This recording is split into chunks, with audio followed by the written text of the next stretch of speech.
PM loan scheme में apply करने के लिए आपको कुछ डॉक्यूमेंट्स रिक्वायर्ड होंगे।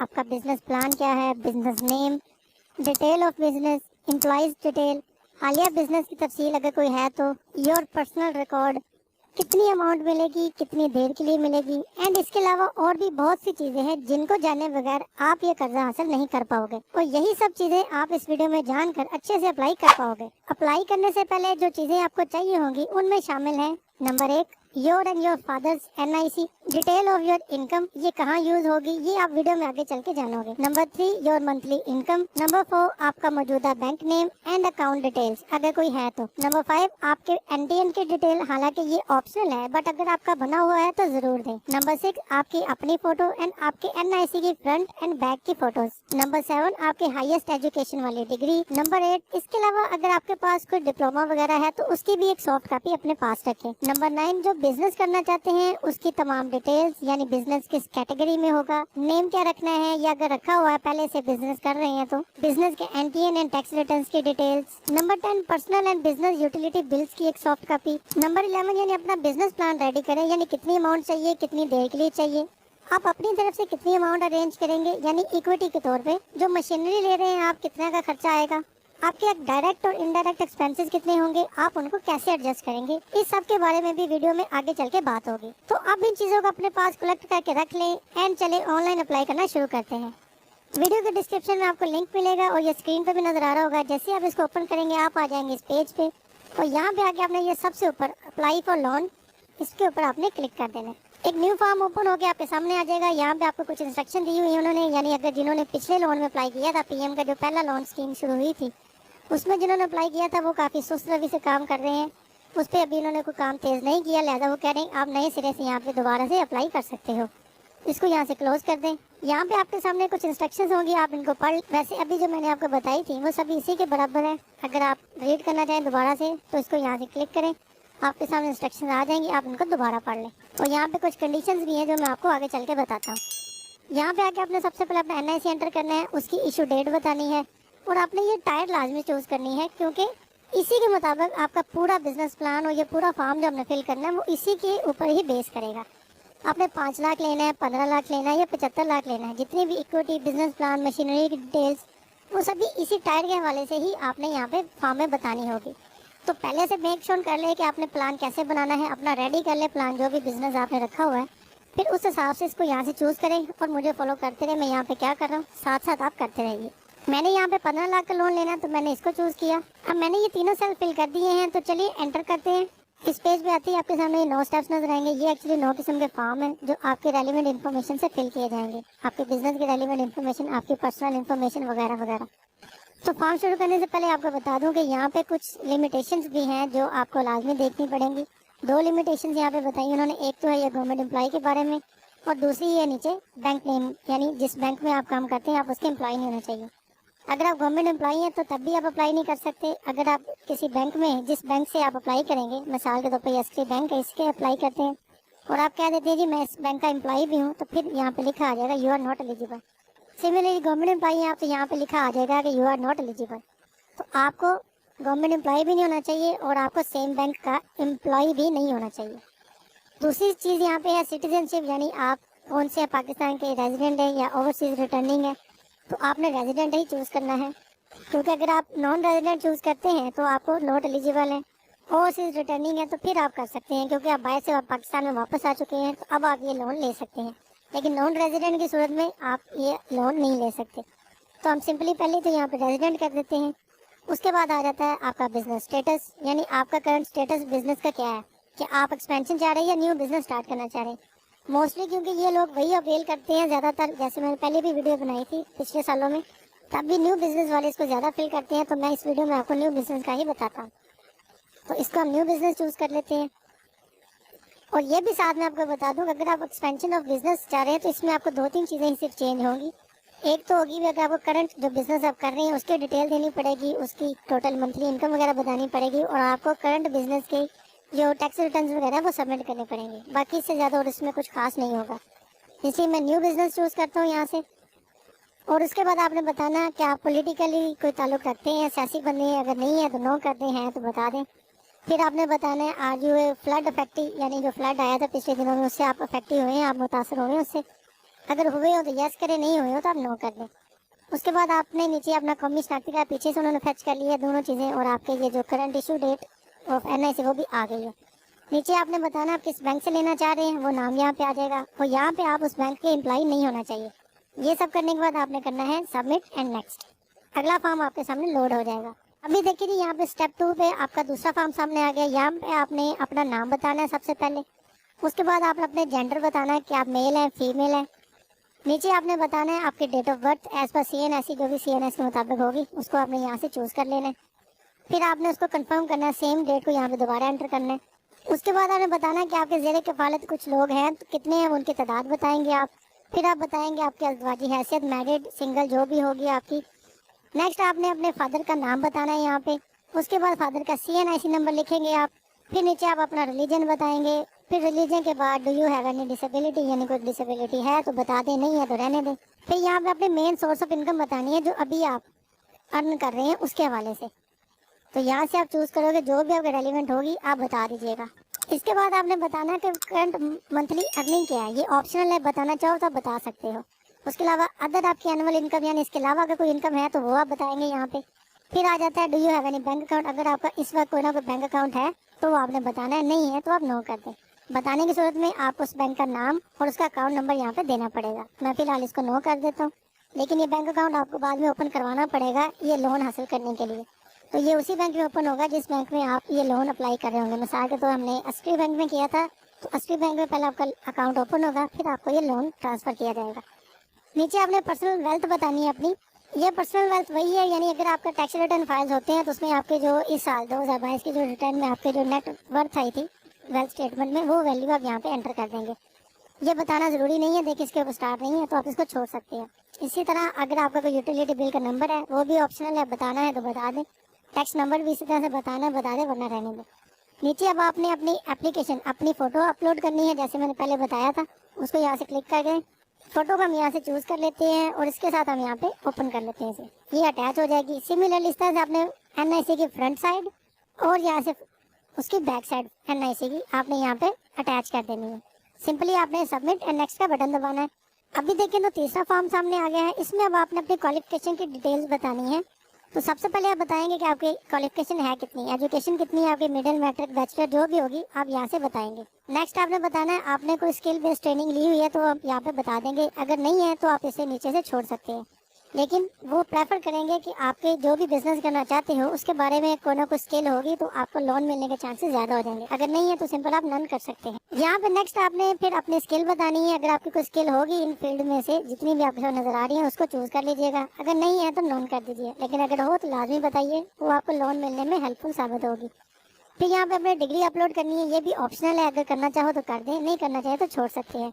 इसके अलावा नीचे ये टेक्निकल सर्टिफिकेशन भी है, अगर यहाँ पे आपके नन है तो इनको भी छोड़ दीजिएगा, यहाँ पे अपलोड करने की जरूरत नहीं है। अगर यहाँ पे आपको चूज करेंगे तो फिर आपको वो भी साथ में अटैच कर देनी चाहिए।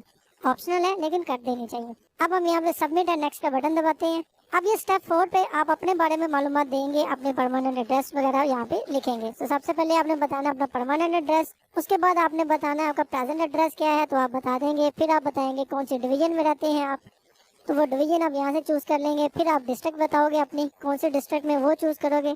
फिर तहसील बताओगे आप, वो चूज करोगे। इसके बाद नीचे जाएंगे आप, तो अगर तो आपका परमानेंट एड्रेस इससे डिफरेंट है तो फिर आप यहाँ पे अलग से लिख दें। अगर डिफरेंट नहीं है तो सेम एज अबव कर दें, ये कंसिडर हो जाएगा।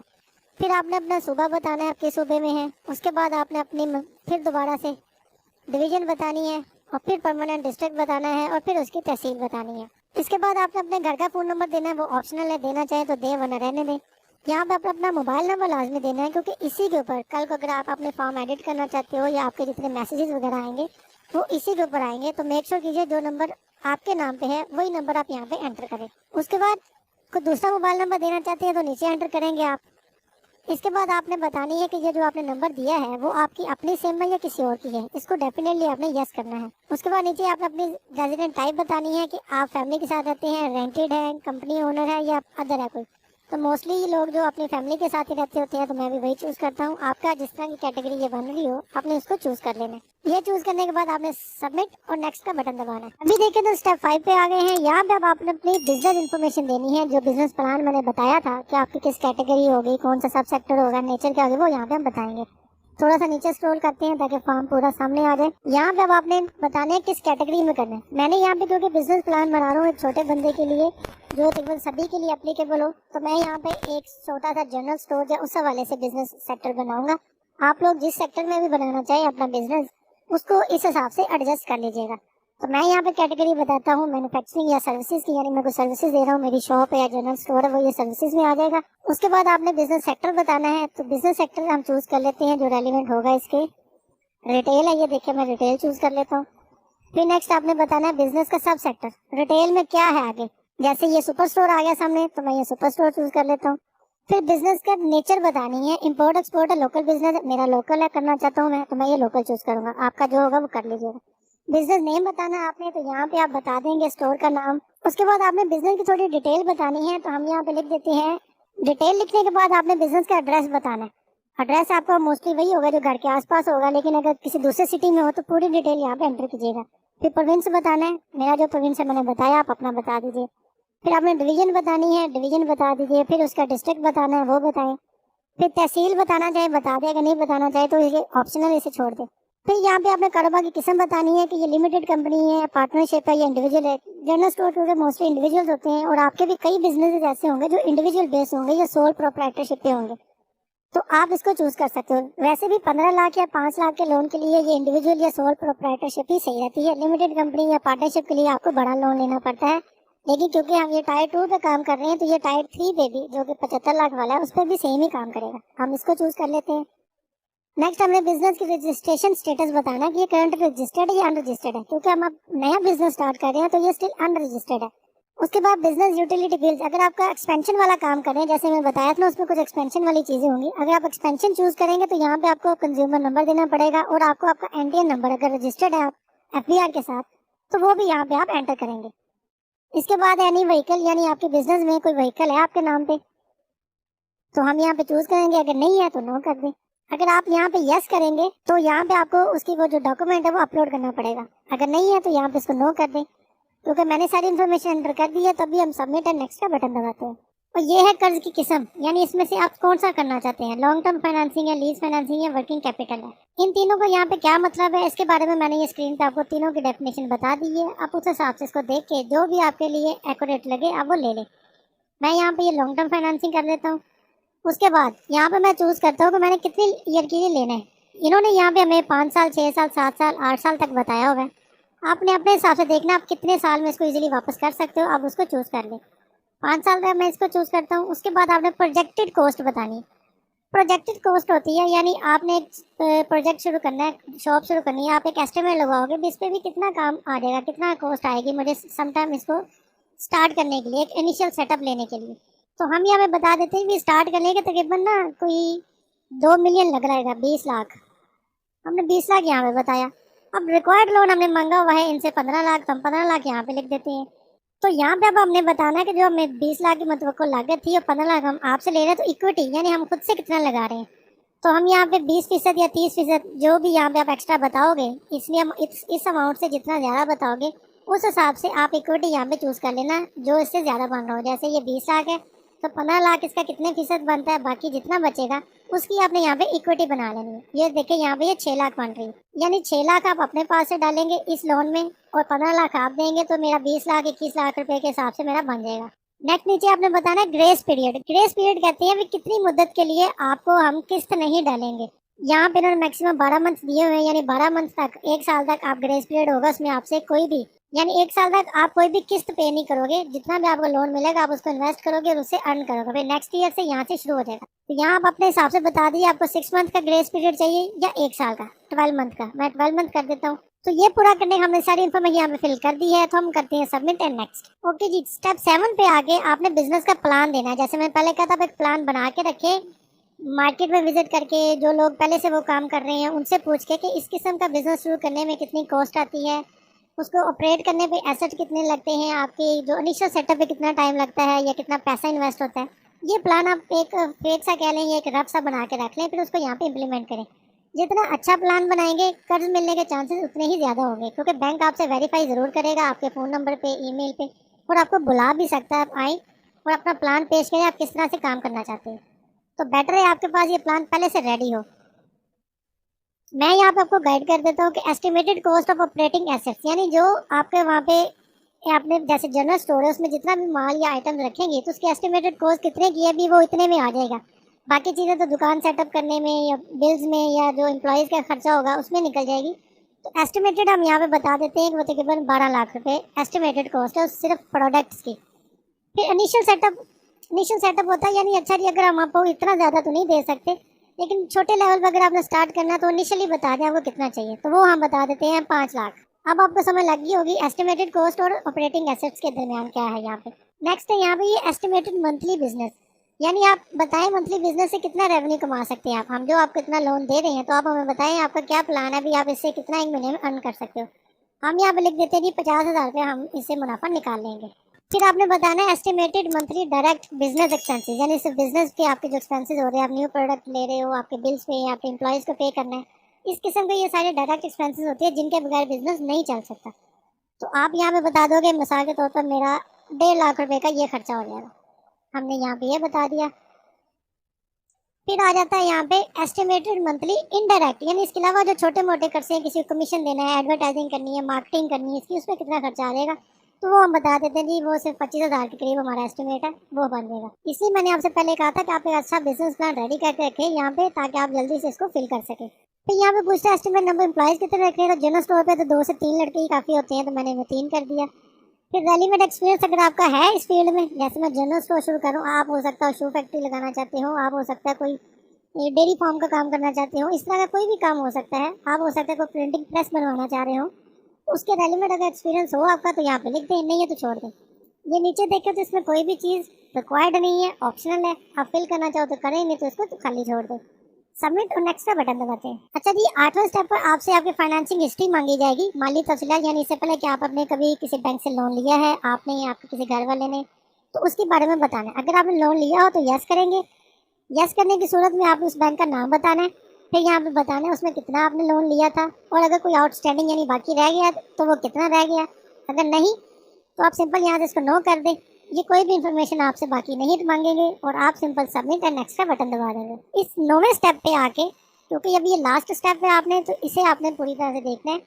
यहाँ पे आके आप अपने रेफरेंस बताएंगे, 2 ऐसे रेफरेंस जो आपके ब्लड रिलेटिव नहीं होने चाहिए, बहन भाई कजन वगैरह नहीं होने चाहिए, आपका कोई दोस्त या कोई ऑफिस का कोलीग या कोई मार्केट में कोई बंदा वाकिफ है, उसका रेफरेंस आपने यहाँ पे एंटर करना है। मैंने सारी इन्फॉर्मेशन यहाँ पे एंटर कर दी उन रेफरेंसेस की। अब आपने करना है सबमिट एंड नेक्स्ट। यहाँ पे देखिए तो आपके सामने एक बयान हेल्प ही आ जाएगा कि ये आपने सारी इन्फॉर्मेशन जो दी थी हमें, ये बिल्कुल करेक्ट है, आपको इस पर यकीन है कि इसमें कोई भी शुबा नहीं है, कोई गलती नहीं है। तो अगर आपने सारी इन्फॉर्मेशन बिल्कुल ठीक से एंटर की हो तो यहाँ से आपने इसको एग्री करना है और यहाँ से आपने इसको सबमिट कर देना है। सबमिट करने के बाद आपको एक फॉर्म नंबर मिल जाएगा और आपके मोबाइल पे या ईमेल में भी आपको एक कंफर्मेशन मैसेज रिसीव हो जाएगा। तो ये तरीका था पूरा इस पीएम लोन स्कीम में अप्लाई करने का। इसमें बिजनेस प्लान किस तरह से बनाना है, इक्विटी क्या है, ये सारी चीज़ों को मैंने आपको बताया है। तो ये वीडियो पसंद आई तो काइंडली इसको लाइक कीजिएगा, चैनल को सब्सक्राइब लाजमी कीजिएगा। मैं मिलता हूँ अगली वीडियो के साथ, तब तक के लिए अल्लाह हाफिज़।